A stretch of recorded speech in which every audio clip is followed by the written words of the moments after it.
Welcome to The Explainer.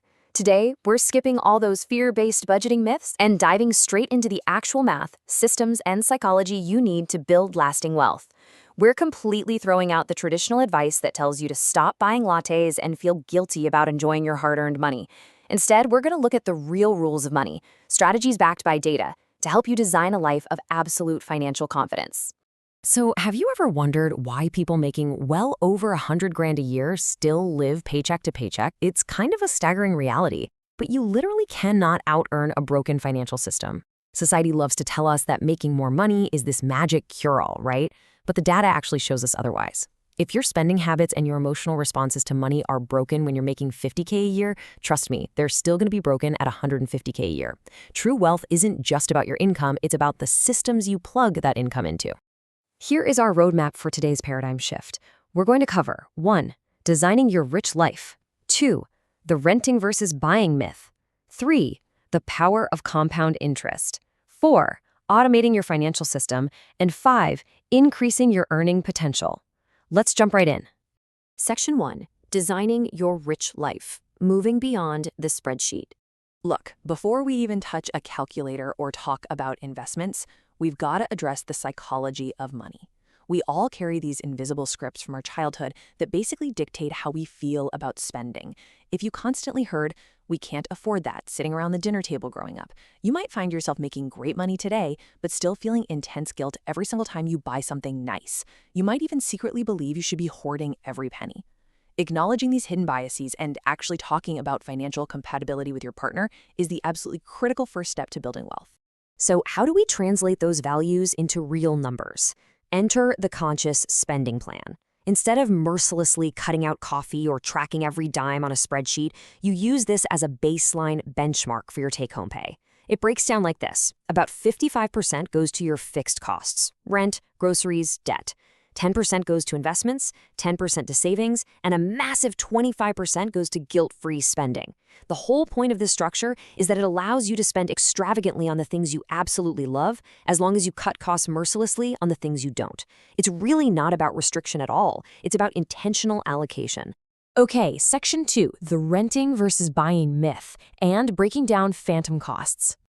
With our psychological foundation locked in, it's time to tackle one of society's most entrenched financial myths. When comparing housing options, almost everyone compares their monthly rent straight to a monthly mortgage payment. But that completely ignores the massive phantom costs of homeownership. People budget for a fixed mortgage, but the true cost of owning a home is far from fixed. You've got the mortgage, sure, but then add in property taxes, maintenance, HOA fees, and, crucially, the opportunity cost of your down payment. Ignoring these phantom costs can quickly turn what you thought was a dream house into a total financial anchor. When you objectively analyze the actual math of real estate, the picture totally changes. First off, maintenance isn't cheap. It generally runs 1 to 3% of the home's purchase price every single year. Second, your monthly payment can and will surge when property taxes and insurance rates inevitably go up. Third, and this is huge, think about the opportunity cost. If you took a $330,000 down payment and invested it in a low-cost index fund instead, it could realistically grow to millions rather than being trapped inside drywall. Owning also heavily restricts your geographic and career flexibility. And for anyone saying renting is just throwing money away because landlords can charge whatever they want, remember, rent is strictly dictated by what the local market can actually bear. Here is the crucial reality check. Renting is currently cheaper than buying in all 50 of the top U.S. metro areas right now. Taking a real-world example from our source material, a renter paying $3,000 a month might actually pay $6,400 to own that exact same unit once you factor in all those phantom costs we just talked about. This means renting by choice and aggressively investing the difference in the market is an incredibly lucrative financial strategy. You absolutely do not have to buy a house to build wealth. Section 3. The power of compound interest, the math of decades. Now that we've freed up your capital from those real estate misconceptions, let's look at what actually drives true long-term wealth. Honestly, the secret to investing is that it should be incredibly boring. You don't need to be some stock-picking genius glued to the financial news all day. You can literally just use a target date fund. This is a single, heavily diversified mutual fund that you pick based on the year you plan to retire. You put money in, and it automatically manages your asset allocation, naturally getting more conservative as you age.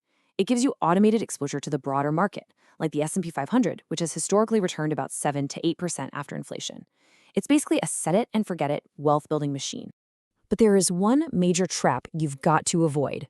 The financial industry really hopes you don't realize that a seemingly harmless 1% fee charged by a financial advisor will actually siphon off almost 30% of your total lifetime returns. And if you're paying a 2% fee, you're losing over half your wealth just to fees. This is exactly why keeping your investment costs incredibly low by using index funds or target date funds is absolutely mandatory. To illustrate just how powerful time and consistent investing really are, let's look at a quick hypothetical scenario. Imagine someone starts with just $5,000 at age 16.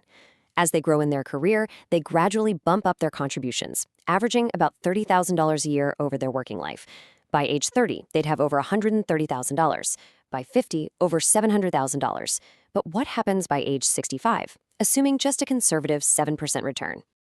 Boom, an absolutely staggering $12.3 million. By letting compound interest do the heavy lifting over those 49 years, that consistent habit pays off exponentially. Most of that massive growth actually happens in the later decades, purely because your interest starts earning interest on itself. You don't need to win the lottery, you just need patience and consistency. Section 4. Automating your financial system and eliminating decision fatigue. Look, human beings face dozens of money decisions every single day, and relying on willpower alone is a losing game. The only way to guarantee your investments actually happen is to remove yourself from the equation entirely. We call this the ladder of personal finance. It's a step-by-step procedure showing you exactly where to route your next dollar for maximum tax efficiency. First, grab your free money with a 401k employer match. Step 2, crush that high-interest debt. Step 3, fund a tax-free Roth IRA. Still got money left? Go back and max out the 401k, then hit the triple tax-advantaged HSA, and finally dump the rest into a regular brokerage account. No guessing required, just climb the ladder. So, how do we put that ladder on autopilot? Let's take a look at Michelle's system. It's a thing of beauty. Her employer deducts 5% for her 401k before she even sees her paycheck. The day after her pay hits her checking account, auto transfers instantly push money to her Roth IRA and to specific savings sub-accounts, like for a wedding or vacation. Her credit card automatically pays her fixed bills and subscriptions, and then her checking account auto-pays that credit card in full every month. By linking your accounts and automating these dates, your money silently grows in the background, and you're spending less than 2 hours a month managing the whole shebang. Which brings us to Section 5, increasing your earning potential, the ultimate wealth lever. Once your automated system is set up, it's time to shift from playing defense with your savings to playing offense with your income. Think about it. There is a hard, strict limit on how much you can cut from a budget, but there is literally no limit to your earning potential. Skipping a $3 coffee might save you a little cash, but it will never make you rich.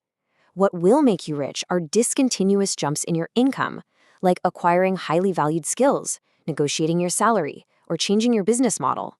Let's use a personal trainer as an example to see how pulling this wealth lever actually works in real life. You can completely change your trajectory by moving your skills to a more lucrative market. Instead of grinding out $100 hourly sessions at a local gym, what if you transitioned to virtual group sessions?